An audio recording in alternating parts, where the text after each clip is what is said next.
प्रकृत में सारला दास बा सारला दास को नहीं एक वितर्क आरंभ हो जाइछि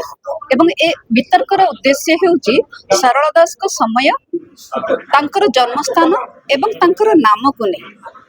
एमती वितर्क केते थर हेलानी एवं आज ये जो वितर्क होइथिला से वितर्कर मूल विषय वस्तु थिला सारला दास का जन्म समय एवं जन्म स्थान को नहीं ए वितर्क रे भाग नैथिले जो माने से माने होउछन्ते प्राची गवेषक हंसनाथ साहू सर जे कि मुख्य थिले एवं जे प्राची संस्कृतिर गवेषक प्राची नदी कूलर प्राची तट देशर जो संस्कृति जो परंपरा ताकू लोकलोचन को आनिबा विशेष करी सारला दास जे एई प्राची तटर तांको जन्मस्थान जे एई प्राची उपकूल रे ताहा प्रमाणित करिबा एवं एई तांको सहित मु निजे उपस्थित थिली एवं एहा सहित कलिंग इतिहासर जे मुख्य अछंती सुनील सार से मध्य थिले डॉक्टर विश्वभारती मैडम थिले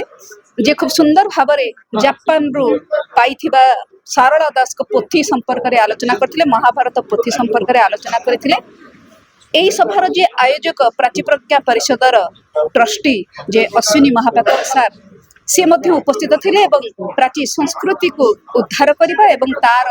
जो ऐतिह्य परंपरा रही से परंपरा को आगु को बढ़ाइबार मूल उद्देश्य थिला एवं से उद्देश्य सफल होइछि बोली भाबुछि। प्रकृत में आमे जेतेबेले सारला दास को समय आउ तांको जन्मस्थान को आउ किछि देखैबा पई प्रयास करिबा बा जहाँ मु मोर वक्तव्य रे कहिछि जो प्रचलित परंपरा बा लिखित इतिहास अछि ता ठारु भिन्न बा ता ठारु अलगा जेतेबेले आमे कहिबाकू जाऊ सेतेबेले वितर्क हुए एवं सेतेबेले से इतिहास को जे माने ग्रहण करि नै थांती से माने तार विपक्ष रे जे आउ किछि अछि से कथा को आत स्वीकार करंती नाही आ सेतिके बेले आसे वितर्क प्रश्न निश्चित भाव में से प्रश्न ये उद्धार करा जाइथिला से प्रश्न पचारिथिले जेउठी कि नवम आ दशम शताब्दी सारला दास केमिति हेबे आ तार किछि प्रमाण अछि कि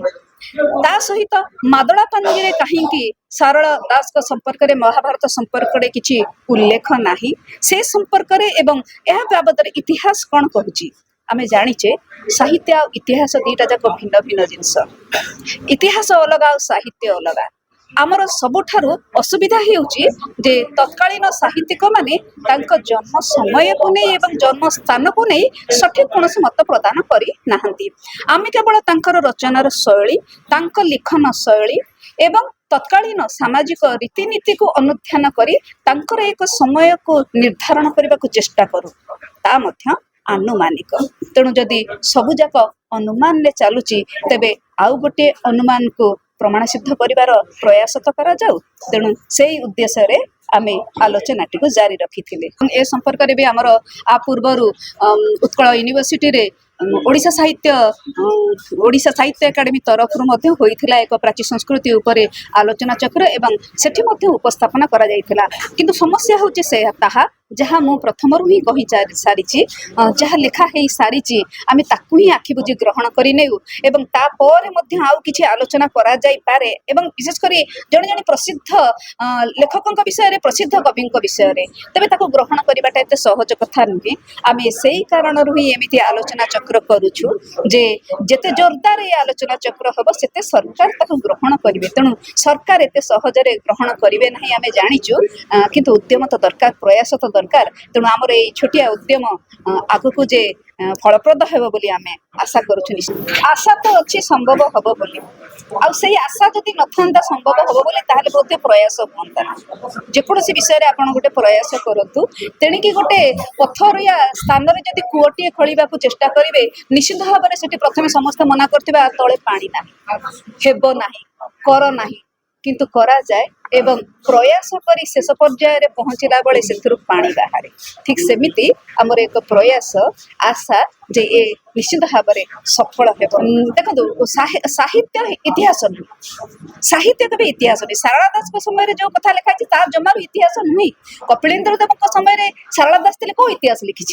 कौटी इतिहास अच्छी साहित्य अच्छी साहित्य गवेषक मैंने कहते साहित्य जो मैंने गवेषणा कर सारला दास कपिलेन्द्र देव समय कथा किंतु कौ इतिहास कहूँ जे कपिलेन्द्र राजा कपिलेन्द्र देव समय विशिष्ट कवि सारला दास थे कौ इतिहास कहूँ ତେଣु इतिहास को बदलैबार प्रयास नुहे बर कवि मानकर बा सारला दासकर जन्म समय आ तारीखर सठिक प्रमाण समय बदलैबार कथा कहू ना सठिक सठिक प्रमाण सठिक कथार समय बोली कहूँ से आलोचनार विषय वस्तु।